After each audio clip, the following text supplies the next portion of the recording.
우리 고린도전서 5장 1절부터 5절까지 이 말씀을 다 같이 한 소리로 합독을 하겠습니다. 너희 중에 심지어 음행이 있다 함을 들으니 그런 음행은 이방인 중에서도 없는 것이라. 누가 그 아버지의 아내를 취하였다 하는도다. 그리하고도 너희가 오히려 교만하여져서 어찌하여 통하니 여기지 아니하고 그 일 행한 자를 너희 중에서 쫓아내지 아니하였느냐. 내가 실로 몸으로는 떠나 있으나 영으로는 함께 있어서 거기 있는 것 같이 이런 일 행한 자를 이미 판단하였노라. 주 예수의 이름으로 너희가 내 영과 함께 모여서 우리 주 예수의 능력으로 이런 자를 사탄에게 내어주었으니 이는 육신은 멸하고 영은 주 예수의 날에 구원을 받게 하려 함이니라. 아멘. 우리 주변에서 일반적이지 않은 모습들, 특별히 정의롭지 못한 모습들, 죄를 짓는 모습, 정의롭지 못하고 부패하고 부정하고 그런 모습들을 우리는 종종 목격합니다. 그런 것을 볼 때 우리는 어떤 자세를 가져야 하는가, 신앙인으로서 어떤 태도를 가지고 있어야 되는가를 오늘 말씀을 통해서 함께 은혜를 나누겠습니다. 오늘 말씀에 따르면 첫 번째는 죄에 대해서 무감각해지면 안 된다는 사실입니다. 우리 다 함께 1절, 2절 말씀을 합독을 하겠습니다. 너희 중에 심지어 음행이 있다 함을 들으니 그런 음행은 이방인 중에서도 없는 것이라. 누가 그 아버지의 아내를 취하였다 하는도다. 그리하고도 너희가 오히려 교만하여져서 어찌하여 통하니 여기지 아니하고 그 일 행한 자를 너희 중에서 쫓아내지 아니하였느냐. 은혜를 받은 자는, 그러니까 우리 예수님의 그 보혈로 죄 씻음을 받은 우리들, 그러니까 은혜를 받은 우리들은 어떤 죄가 있으면 그 죄에 대해서 감각이 없으면 안 돼요. 거기에 민감히 반응을 해야 됩니다. 여기서는 지금 그것을 지적하고 있습니다. 은혜를 받은 사람은 죄가 있으면, 어떤 죄가 보이면 그것을 두고 반응을 해야 된다. 그러니까 무감각해지면 안 되는 거예요. 이 고린도 교회, 그러니까 고린도 도시 이 당시에 이런 말이 있었습니다. 고린도처럼 산다. 그러니까 고린도 사람처럼 산다라고 하는 그런 용어가 있었습니다. 그 용어가 헬라어로 코린티아 제스타이, 코린티아 제스타이, 고린도 사람처럼 산다. 이런 말이 이때 당시에 있었다고 해요. 이 말이 무슨 말이냐? 고린도 사람처럼 지낸다. 고린도 사람처럼 행동한다. 이런 뜻인데 이 말이 무슨 말이냐면 이때 당시에 고린도 사람들이 상당히 문란했다고 해요. 성적으로 많이 완전히 그냥 자유분방을 떠나서 완전히 그 문란 그 자체였다고 해요. 그래서 이런 자유분방하고 성적으로 문란하고 이런 사람들을 가리켜 고린도 사람처럼 행동한다, 이렇게 이야기가 있었다고 합니다. 그럼 왜 이런 얘기가 있었느냐? 이 당시에 고린도라고 하는 이 도시는 되게 상업적으로 괜찮았던 도시였습니다. 잘 벌고,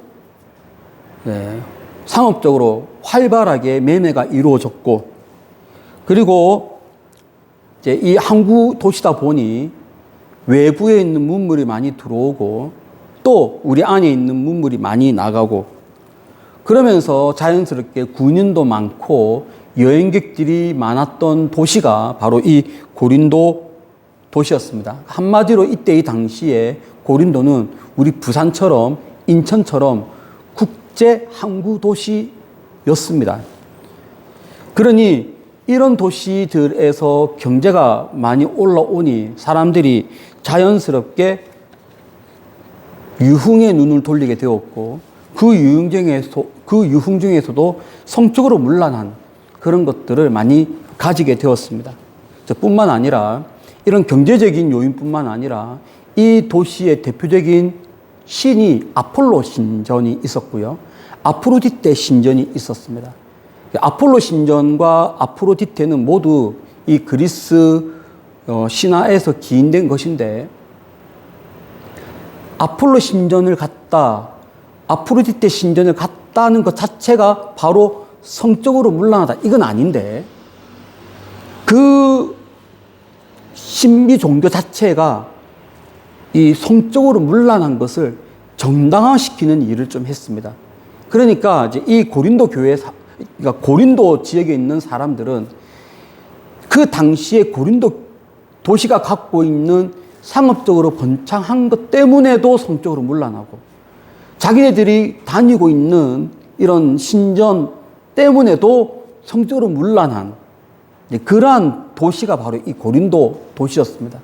근데 문제는 뭐냐면, 이러한 성적으로 문란한 것이 교회 안에까지 스며 들어온 거예요. 교회 안에도 되게 문란한 것들이 눈에 보였어요. 근데 특별히 어떤 모습이 있었느냐, 여기 보면 이런 표현이 있습니다. 누가 그 아버지의 아내를 취하였다. 사도 바울이 말합니다. 아니, 이 정도는 세상 사람들도 하지 않는 성적인 문란함인데, 문제는 이러한 이러한 성적으로 문란함이 교회 내에 있음에도 불구하고 왜 너희들은 가만히 있느냐. 지금 여기에서 지적하는 것은 바로 1절에 있는 이 사항이 아니고, 이걸 두고 왜 교회는 가만히 있느냐, 왜 성도들은 가만히 있느냐, 왜 이런 죄가 있는데 너희들은 반응하지 않느냐, 왜 영적으로 무감각하냐, 이걸 지금 따지고 있는 거예요. 2절 보시면, 2절 제가 다시 읽으면, 그리하고도 너희가 오히려 교만하여졌다. 이들은 반응하지 않는 거예요. 성적으로 문란함을 방치하는 거하고 이들의 교만이 무슨 상관이 있냐면, 이들은 어떤 생각을 했냐면, 우리는 성경 지식적으로 뛰어난 지혜자들이다. 분명히 교회 내에 죄가 있는데 이들은 이것을 지적하기는커녕 오히려 자신들의 영적으로 잘났고, 그리고 성경을 많이 알고 지혜로운 모습에 계속 교만한 모습을 갖고 있다는 거예요. 이것이 사도 바울이 지적하고 있는 고린도 교회의 문제였습니다. 우리 이전 1장, 2장, 3장, 4장의 문제는 뭐였냐면, 팝을 이루는 것이 문제였어요. 이 팝을 이루는 것도 당시 고린도 도시가 갖고 있는 문화가 교회 내에 들어와서 이런 문제가 이제 불거졌는데, 이번에는 또 세상이 갖고 있는 음행 문제가 교회 내에 들어와서 지금 이렇게 너무나도 성적으로 문란한 그런 모습이 있음에도 불구하고 왜 지적을 하지 않느냐, 이걸 지금 묻고 있습니다. 자, 그러면 왜 고린도 교회 성도들은 이것을 지적하지 않았을까요? 사회가 그래요.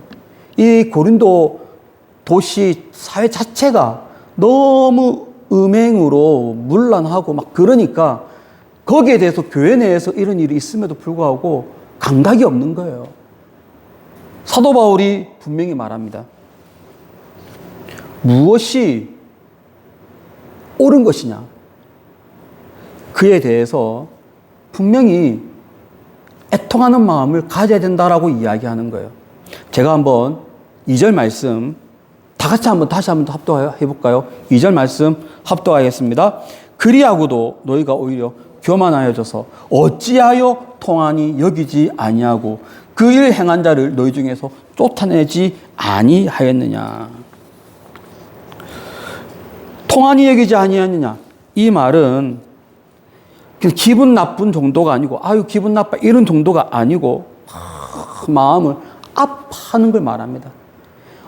이 죄가 우리 교회 안에 들어왔는데, 이 죄가 이렇게 지금 너무 뻗듯이 우리 성도들 안에 있는데, 이걸 두고 마음 아파하고 애통하는 그런 마음이 당연히 생겨야 되는 거예요. 왜냐하면 교회니까. 왜냐하면 우리 은혜 받은 사람은 죄에 대해서 민감해야 되니까. 근데 죄에 대해서 민감하지 않는 이러한 모습을 두고 이 사도 바울은 이것을 지적하고 있습니다. 저는 이 1절, 2절 말씀을 통해서 이 말씀을 듣고 있는 우리 성도님들은 내 앞에 어떤 죄가 눈에 보이면 그에 대해서 애통하는 마음, 통한이 여기는 마음, 거기에 대해서 민감히 반응하는 마음, 그런 것들이 있기를 소망합니다. 이것이 바로 은혜를 받은 사람의 특징이 되겠습니다. 두 번째, 은혜를 받은 사람은 이런 죄가 눈앞에 보이면 어떻게 해야 될까요? 이것을 그냥 두면 안 됩니다. 통한이 여기고 마음 아파하고 그걸로 끝나면 안 되는 거예요. 그것을 반드시 판단을 해야 됩니다. 우리 다 함께 3절 말씀을 합독을 하겠습니다. 내가 실로 몸으로는 떠나 있으나 영으로는 함께 있어서 거기 있는 것 같이 이러니 행한 자를 이미 판단하였노라. 이때의 판단이라고 하는 것은 재판 기능이에요. 너 옳다, 너 나쁘다, 넌 틀렸다, 너는 맞다 판단하는 거예요. 그 재판석에서 판단하는 그런 것을 말합니다.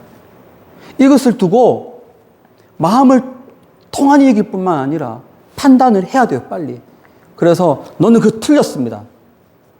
너는 이렇게 하십시오 라고 하는 분명한 선을 그어줘야 합니다. 사도 바울은 왜 판단을 했을까요? 왜 이 죄 지은 사람을 빠른 속도로 판단해서 넌 틀렸다라고 이야기하고 징계받을 일이 있으면 징계를 때리고 왜 이렇게 해야 되었을까요? 왜 이런 것이 자연스럽게 나왔을까요? 그것은 성도를 사랑하기 때문입니다. 교회를 사랑하기 때문이에요. 사랑은 무조건 돕는 것이 아니에요. 사랑은 그냥 우야무야 덮어서 가는 것이 아니에요. 진정으로 사랑한다면 매를 때려서까지라도 바른 길로 인도하는 것이 진정한 사랑입니다. 사랑하지 않는다면 그래 너가 어찌 되든 말든 그냥 냅두는 거예요.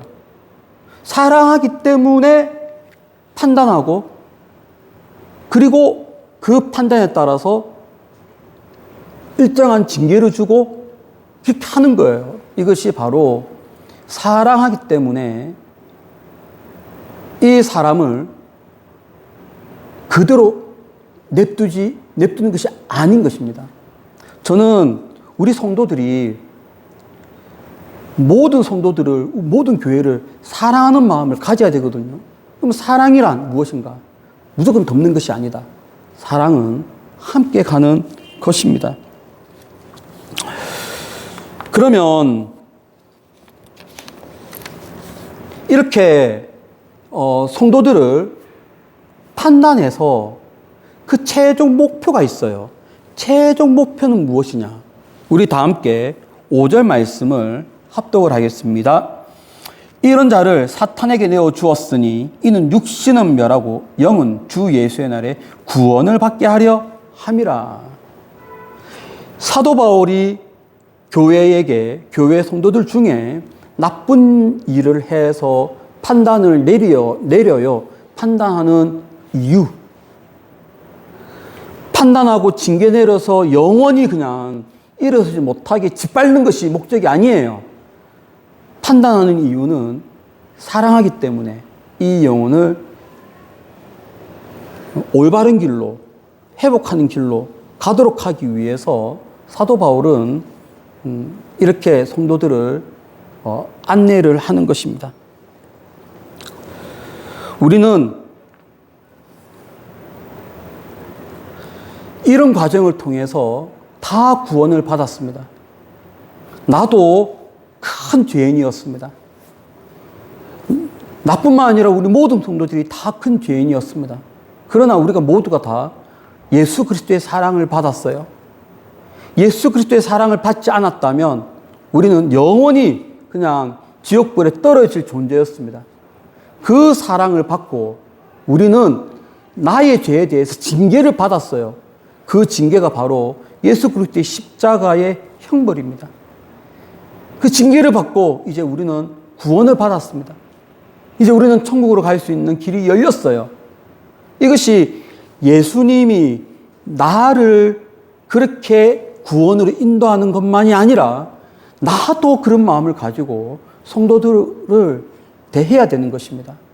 올바른 길로 인도하기 위해서 우리는 그 죄에 대해서 민감히 반응을 해야 되는 것입니다.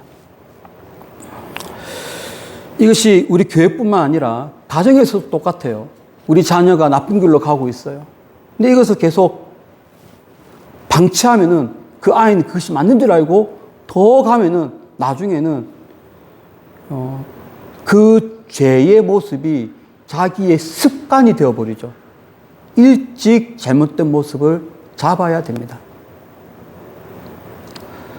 다른 사람의 죄에 대해서는 민감히 반응하는, 나의 죄에 대해서는 더 민감히 반응하는 그런 우리가 되어야 합니다. 성경에 보면 많은 그런 예가 있습니다. 다윗이 죄를 지었어요. 밧세바를 취하기 위해서 불법으로 이 밧세바의 남편을 적진으로 보내어서 죽게 했죠. 이것을, 이 죄인의 모습을 단짝인 선지자 나단이 가만히 있지 않았습니다. 가서 판단을 해요. 판단을 할 때도 너 죄인이다 이렇게 하지 아니하고 어떤 예화를 들고 그 예화 가운데 바로 그 사람이 당신이요 라고 하면서 죄를 깨닫게 했습니다. 사랑하는 사람이 있으면 사랑은 죄를 깨닫게 하는 거예요. 그리고 이 다윗이 그 유명한 시편 51편 기도문을 쓰지 않습니까? 베드로가 예수님을 3번 부인했어요. 근데 그 3번 부인한 것을 예수님은 가만히 바라보시면서 그 죄를 깨닫게 하는 거예요.